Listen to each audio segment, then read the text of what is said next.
India TV YouTube channel को subscribe करें और बेल आइकन दबाएं।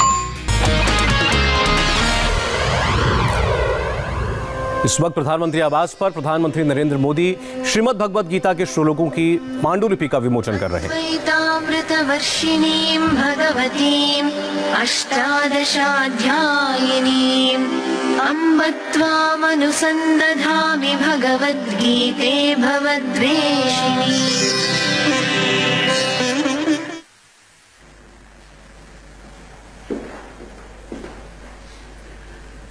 अब मैं प्रधानमंत्री जी, उपराज्यपाल जी और डॉक्टर करण सिंह जी से निवेदन करूंगा कि बुक की फिजिकल कॉपीज रिलीज करें।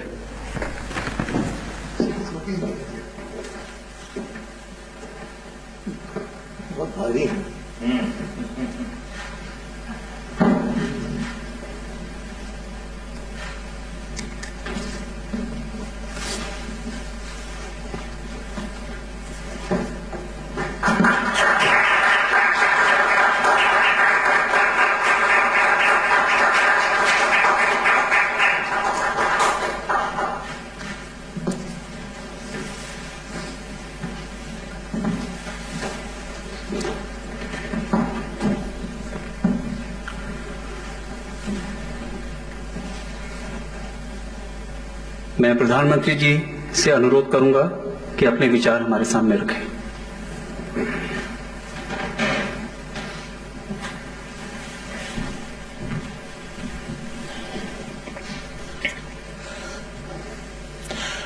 कार्यक्रम में मेरे साथ उपस्थित जम्मू कश्मीर के लेफ्टिनेंट गवर्नर श्रीमान मनोज सिन्हा जी, धर्मार्थ ट्रस्ट के chairman trustee doctor Karan Singh ji, इस कार्यक्रम में उपस्थित अन्य सभी महानुभाव, देवी और सज्जनों,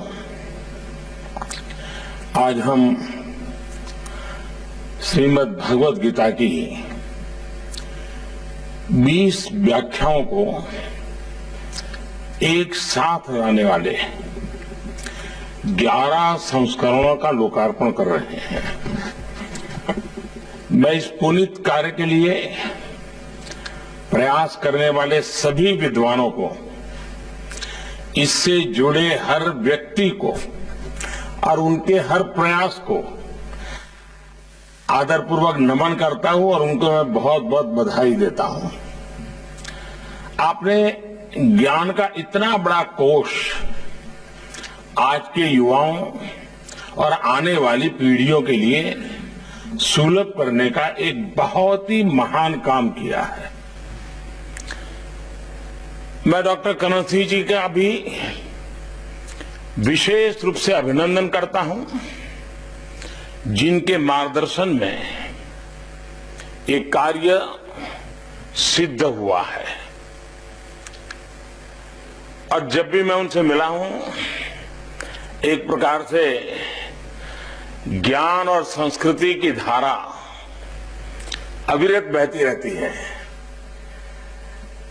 ऐसे बहुत कम बिरले मिलते हैं और आज ये भी बहुत शुभ अवसर है कि कर्ण सिंह जी का जन्मदिवस भी है और 90 साल की एक प्रकार से उनकी एक सांस्कृतिक यात्रा है। तो मैं उनका हृदय से अभिनंदन करता हूं। मैं आपके दीर्घायु होने, अच्छे स्वास्थ्य की बहुत ही कामना करता हूं। डॉक्टर करण सिंह जी ने भारतीय दर्शन के लिए जो काम किया है, जिस तरह अपना जीवन इस पवित्र कार्य के लिए समर्पित किया है, भारत के शिक्षा जगत पर उसका प्रकाश और प्रभाव स्पष्ट रूप से देखा जा सकता है। आपके इस प्रयास ने जम्मू कश्मीर की उस पहचान को भी पुनर्जीवित किया है, जिसने सदियों तक पूरे भारत की विचार परंपरा का नेतृत्व किया है। कश्मीर के भट्ट भास्कर, अभिनव गुप्त, आनंदवर्धन अनगिनत विद्वान जिन्होंने गीता के रहस्यों को हमारे लिए उजागर किया। आज वो महान परंपरा एक बार फिर देश के संस्कृति को समृद्ध करने के लिए तैयार हो रही है। ये कश्मीर के साथ साथ पूरे देश के लिए भी गर्व का विषय है।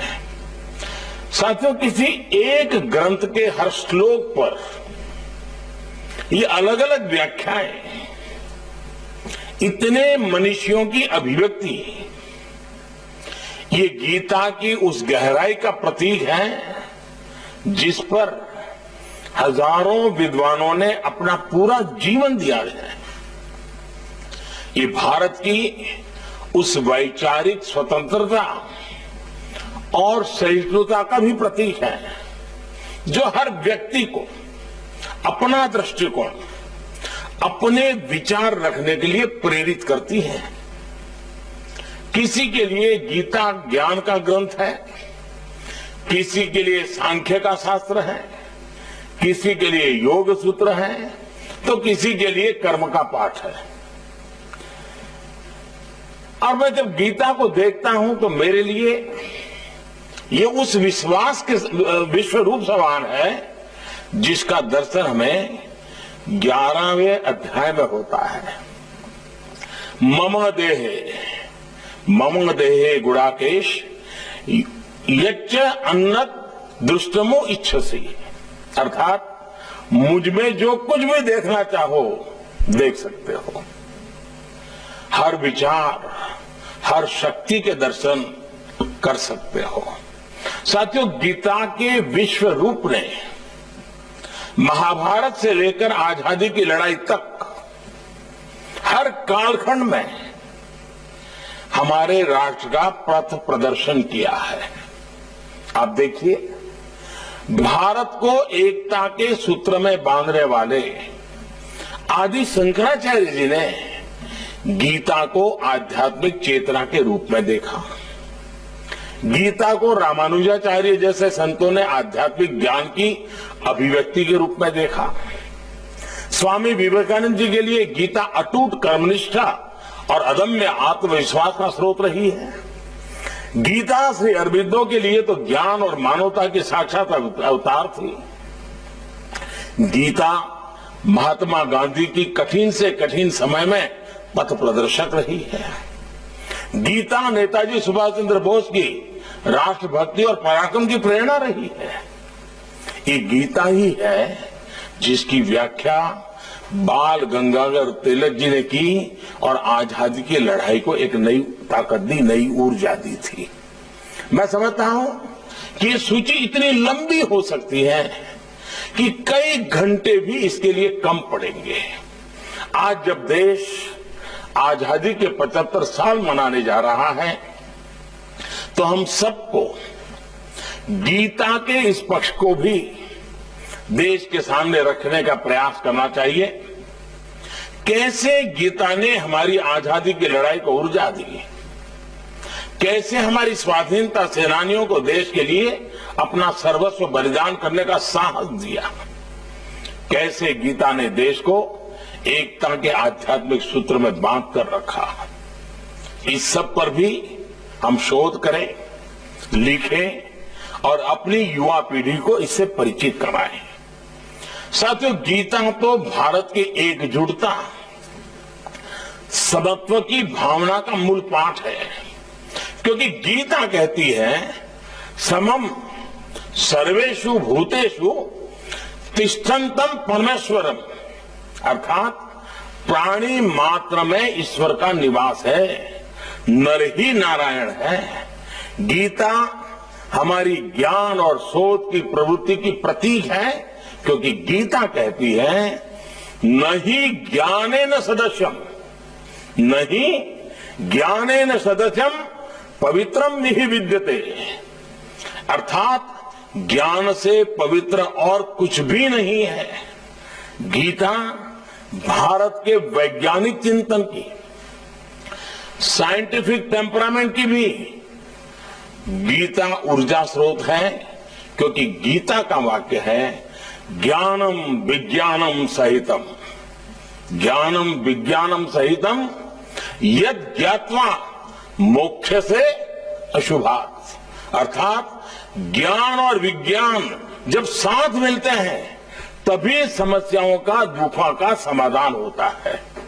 गीता सदियों से भारत की कर्मनिष्ठा का प्रतीक है, क्योंकि गीता कहती है योगः कर्मसु कौशलम, योगः कर्मसु कौशलम, अर्थात अपने कर्तव्यों को कुशलतापूर्वक करना ही योग है। साथियों, गीता एक ऐसा आध्यात्मिक ग्रंथ है जिसने ये कहने का साहस किया कि न अनव्याप्तम न अनवाप्तम अवाप्तव्यम वर्त एव च कर्मणि, अर्थात सभी हानि, लाभ और इच्छाओं से मुक्त ईश्वर भी बिना कर्म किए नहीं रहता है। इसलिए गीता पूरी व्यावहारिकता से इस बात को कहती है कि कोई भी व्यक्ति बिना कर्म किए नहीं रह सकता। हम कर्म से मुक्त नहीं हो सकते। अब ये हमारी जिम्मेदारी है कि हम अपने कर्मों को क्या दिशा दें, कैसा स्वरूप दें। गीता हमें मार्ग दिखाती है, हम पर कोई आदेश नहीं थोपती। गीता ने अर्जुन पर भी कोई आदेश नहीं थोपा था, और अभी डॉक्टर साहब भी कह रहे थे गीता आदेश नहीं देती है।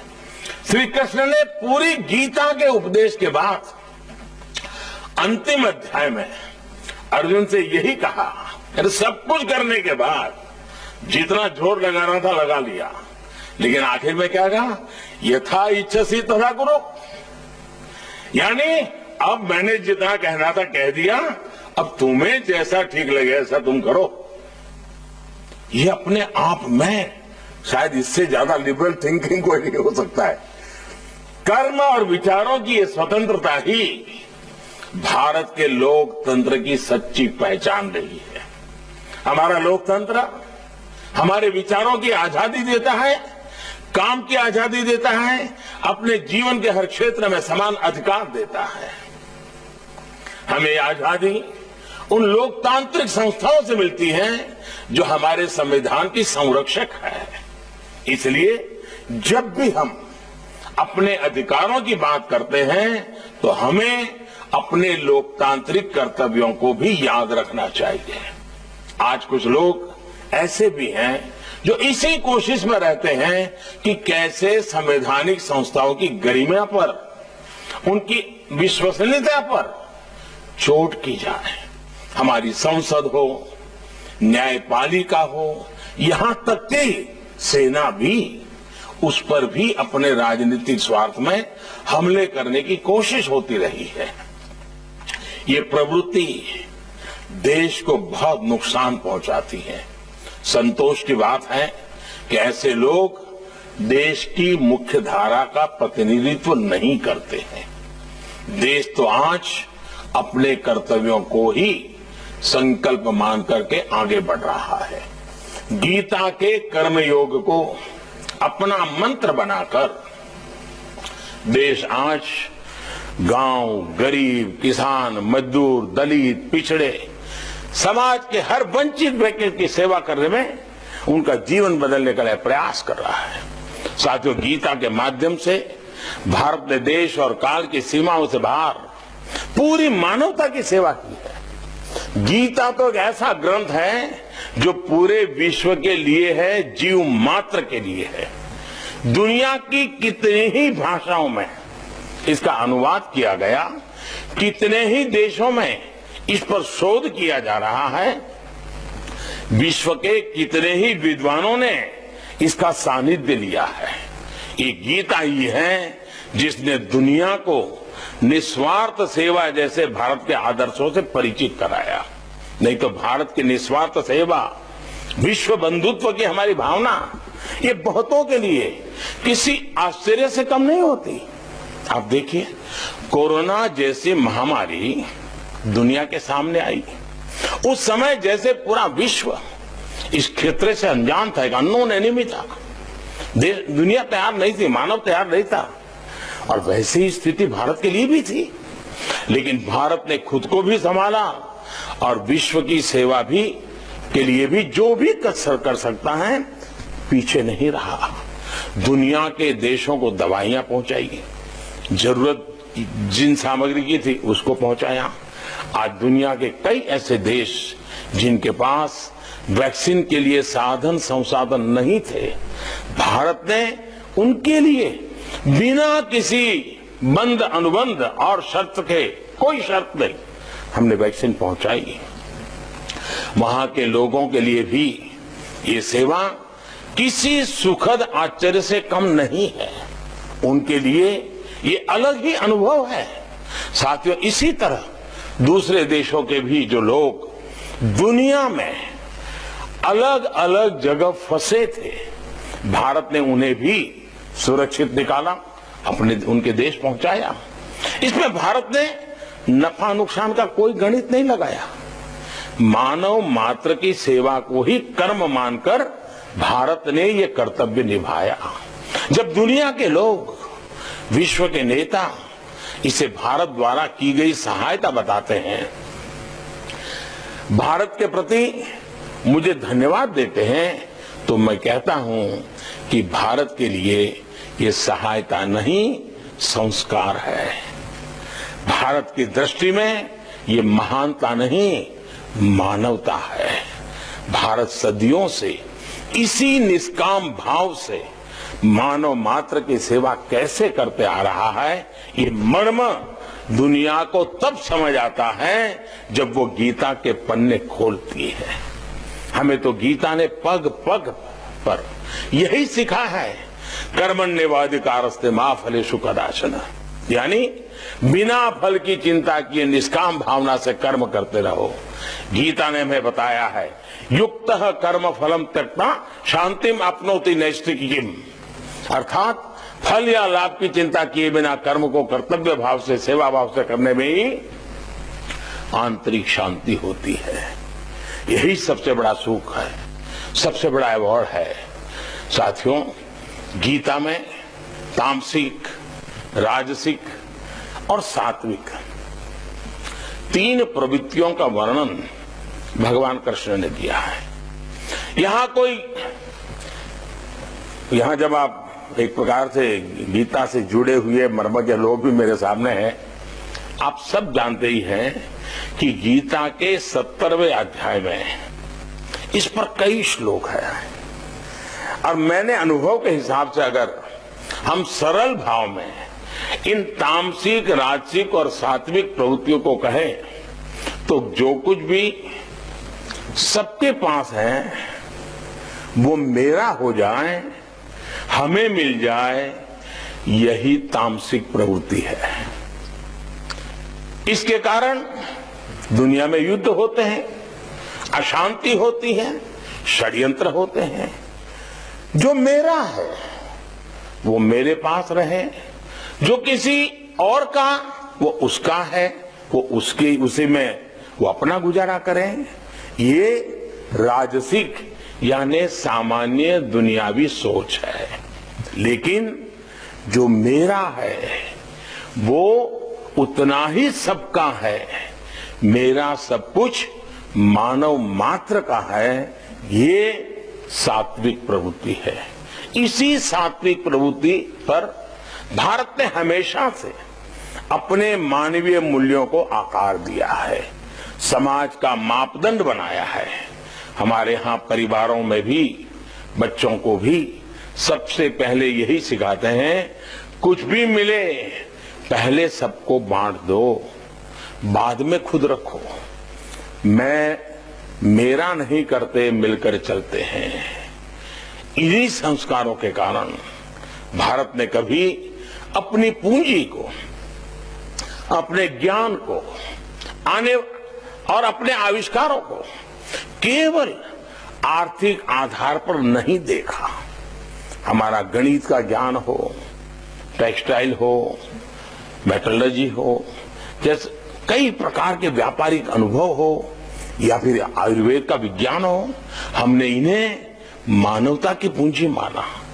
आयुर्वेद का विज्ञान तो उन युगों से मानवता की सेवा कर रहा है जब आधुनिक मेडिकल साइंस इस रूप में नहीं था।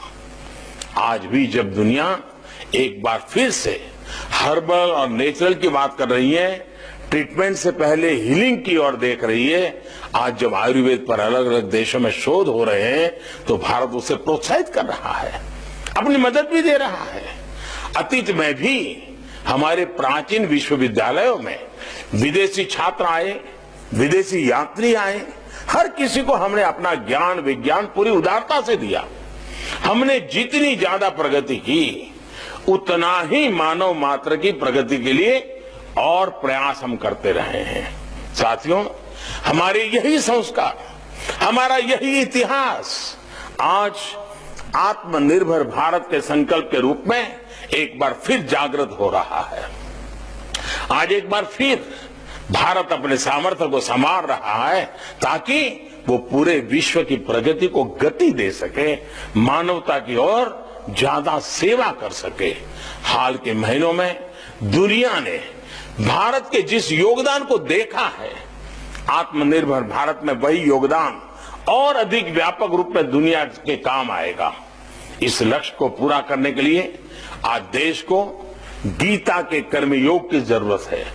सदियों के अंधकार से निकलकर एक नए भारत के सूर्योदय के लिए, आत्मनिर्भर भारत के निर्माण के लिए हमें अपने कर्तव्यों को पहचानना भी, उनके लिए कृत संकल्प भी होना है। जैसे भगवान कृष्ण ने अर्जुन से कहा था, क्षुद्रम हृदय दौर्बल्यम त्यक्त्वा उत्तिष्ठत परंतप, अर्थात छोटी सोच, छोटे मन और आंतरिक कमजोरी को छोड़कर अब खड़े हो जाओ। भगवान कृष्ण ने ये उपदेश देते हुए गीता में अर्जुन को भारत कहकर संबोधित किया है। इसकी तरफ बहुत कम लोगों का ध्यान जाता है। आज गीता का यह संबोधन हमारे भारतवर्ष के लिए है, 130 करोड़ भारतवासियों के लिए है। आज इस आह्वान के प्रति भी नई जागृति आ रही है। आज दुनिया भारत को एक नए नजरिए से देख रही है, एक नए सम्मान से देख रही है। हमें इस बदलाव को भारत की आधुनिक पहचान, आधुनिक विज्ञान के शिखर तक लेकर जाना है। मुझे विश्वास है कि हम मिलकर ये लक्ष्य हासिल करेंगे। आजादी के 75 साल देश के एक नए भविष्य की शुरुआत का आधार बनेंगे। मैं फिर एक बार डॉक्टर साहब को, इस ट्रस्ट को चलाने वाले सभी महानुभावों को और इस काम को करने के लिए आपने जो मेहनत की, इसके लिए मैं हृदय से बहुत बहुत बधाई देता हूं। और मुझे विश्वास है कि इस किताब से जो लोग रेफरेंस के रूप में किताब का उपयोग करने के आदी होते हैं, उनके लिए ग्रंथ बहुत अधिक काम आएंगे, क्योंकि हम जैसे लोग हैं उनको जरा ज्यादा जरूरत पड़ती है। तो इसमें रेफरेंस के लिए सुविधा बहुत रहती है और इसके लिए भी मैं मानता हूं ये अनमोल खजाना आपने दिया है।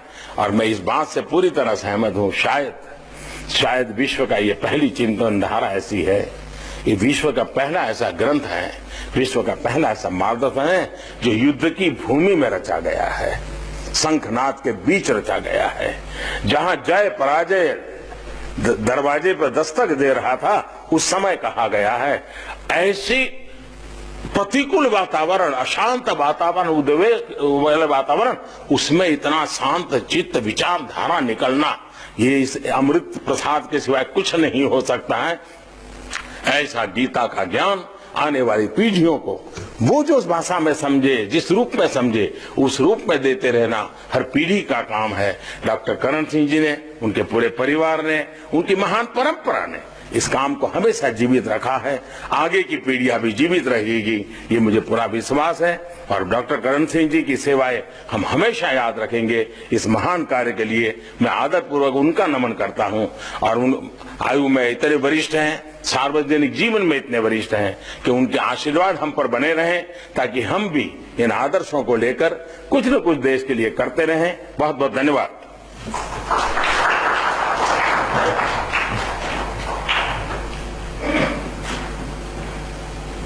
भगवत गीता पर यह व्याख्यान आप सीधे सुन रहे थे प्रधानमंत्री आवास से।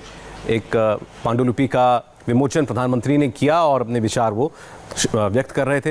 एक छोटे से ब्रेक का वक्त है हमारे लिए, फौरन लौटते हैं।